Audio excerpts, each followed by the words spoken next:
Assalamu alaikum wa rahmatullahi wa barakatuh. This is the sixth part of Chapter 8, Newton's second law.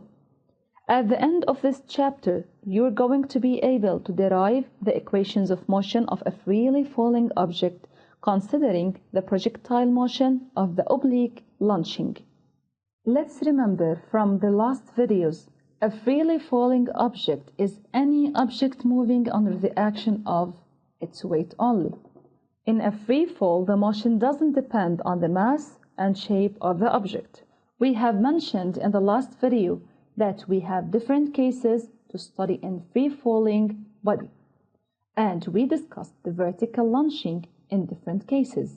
It's better know that the situation that represents the motion of an object thrown or projected into the air with initial velocity and subjected only to acceleration as a result of gravity is called projectile motion.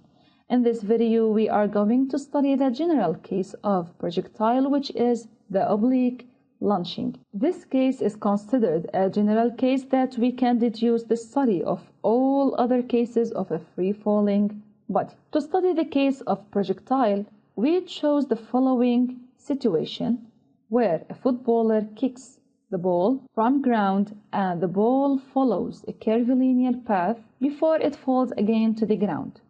What information should we have in this situation to analyze it? We should have the initial velocity v0 vector, the initial position r0 vector, the launching angle alpha, the gravitational acceleration g vector, and then this study will lead us to determine the time equations x of t and y of t, the trajectory equation y, which is f of x, the range r, finally the maximum height h maximum. For a helpful start, let's write the initial conditions. We have here the ball starts from point O, so its x0 is 0 and y0 is 0. According to the initial velocity, it's clear that v0 vector is oblique. Then we make projection along x and along y. Since the given angle is taken with the x-axis, then the projection of v along x-axis is v0 cosine alpha, since it is adjacent to alpha, and the projection along the y-axis is v0y, which is v0 sine alpha, since it is opposing the angle alpha. The first idea to determine is the time equations x of t and y of t. To describe projectile motion completely, we must include velocity and acceleration as well as position vector. We must find their components along the x and the y axes. Then you should follow the steps that I am using to find the time equations. We start with defining the system. The system here is the ball. Excellent. What are the forces acting on it? It's a free-falling object, so it's mg vector, the weight. By Newton's second law, then, we can write mg vector equals to ma vector. But g vector is all the time vertically downward of vector 0i vector minus g j vector. Then a vector is 0i vector minus g j vector. What follows is to determine the antiderivative table. So ax is 0 and ay is minus g. Then the antiderivative of ax is v0x equals to v0 cosine alpha, which is constant. What about the antiderivative of minus g? It is minus gt plus v0 sine alpha. Now, what is the antiderivative of vx to find x? v0 cosine alpha is constant, then it is written as v0 cosine alpha times t plus 0, since the initial x is 0. Y is minus gt squared over 2 plus v0 sine alpha t plus 0, and the same following the antiderivative rules. Second, we are going to determine the trajectory equation y equals f of x. Using the antiderivative table, we can write the parametric equations x and y and name them as equation 1 and equation 2. From the last lesson, we know that we should find t from equation 1 and replace it in equation 2. What happens then?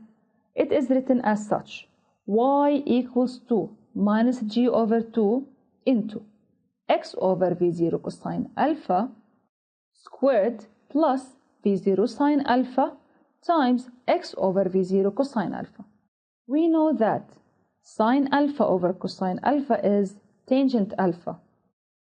So reducing v0 by v0 and writing sine alpha over cosine alpha as tangent alpha, y is written as minus g over 2 v0 cosine alpha all of it squared x squared plus tangent alpha x. It is of the form y equals to ax squared plus bx, thus it is a parabolic branch. Let's solve an application. An iron sphere of mass m equals to 18 kilograms is launched with a velocity v0 vector, magnitude 7 meters per second, and making an angle alpha with the x-axis equals to 60 degrees. Neglect a resistance, take g equals to 10 meters per second squared, and the origin of time, the launching instant, t0 equals to 0 seconds, the origin of position, the launching point O, where x, O, y, the vertical plane of motion of the sphere. Please try to pause the video after each part of question to think of the answers. First question: justify why the shell is in free fall. Good, since it is subjected to its weight only. Calculate v0x and v0y, the components of v0 vector. What do you think? Good. The components of v0 vector are v0x, which is v0 cosine alpha, 7 cosine 60, 3.5 meters per second, and v0 sine alpha is 7 sine 60, approximately 6.06 meters per second. 3. Determine the acceleration A vector. The acceleration is found by Newton's second law. Thus, applying Newton's second law on the shell, we find, good, A vector equals to G vector equals to 0I minus 10J. Does the acceleration vary if the launched sphere is heavier or smaller? Do you have any idea about this? Good. No, it is still the same since it is independent of mass and volume.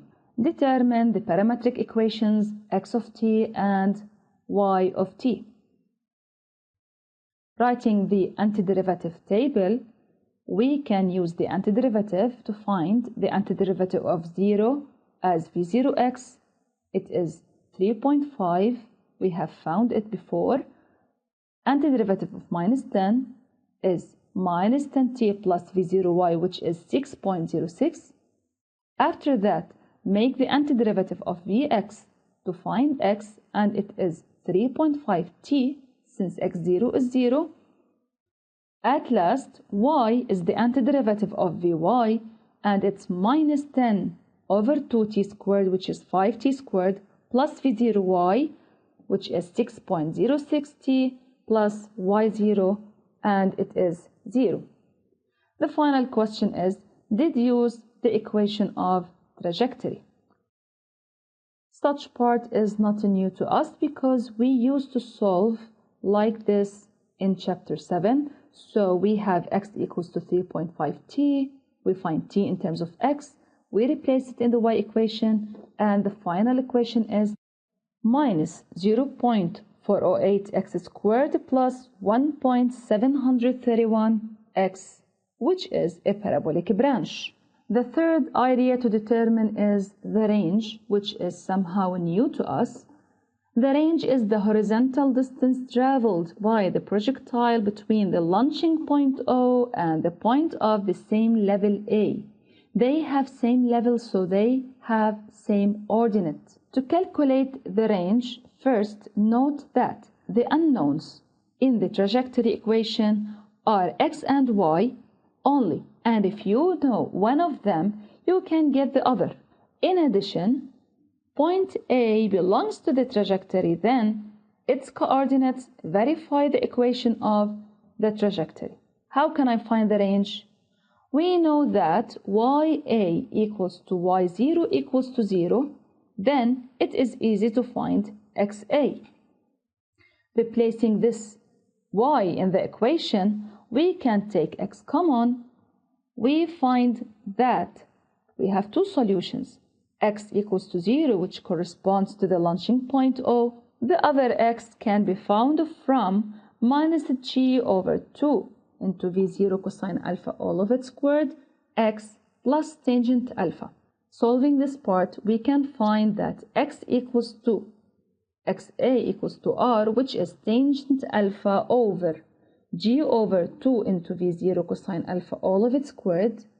Then it is tangent alpha into 2 times V0 cosine alpha all of it squared over G, and replacing tangent alpha by sine over cosine, then reducing cosine alpha, we can write it as V0 squared into 2 sine alpha cosine alpha over G. In trigonometry, it's given as sine 2 alpha equals to 2 sine alpha cosine alpha. Then replacing it in the equation, we get to the answer or the range equals to V0 squared into sine 2 alpha over G. It's clear that this range depends on V0 and alpha, where G is constant. The last idea is the maximum height, where it is the vertical distance between the launching point O and the maximum position reached by the projectile at point C. The maximum height is reached when the projectile is no more capable to rise beyond this position. Then the velocity of the projectile along y-axis is 0, where Vy equals to 0. Recall of the antiderivative table helps us. Take Vy equals to minus gt plus V0 sine alpha equals to 0. Then we can find t, which is the time taken to reach the maximum height, replacing it in the equation of y. Then V0 sine alpha will be multiplied by V0 sine alpha, taking V0 squared sine alpha squared over G in common. The answer is H maximum is half into V0 sine alpha all squared divided by G. Let's end with an application. A footballer shot the ball with an initial velocity V0 vector and a launching angle alpha. Given the time and the trajectory equations in SI units as. First question, calculate the range R of the ball. The range R equals to OA, which is at y equals to 0.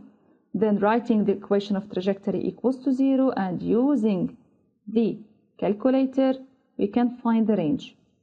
Deduce the time of flight or time needed by the ball to reach the ground. Now we know the position of point A, then we can replace it in the time equation of x as xa equals to 3.5 times ta, then ta is 4.242 over 3.5, and the answer is 1.21 seconds.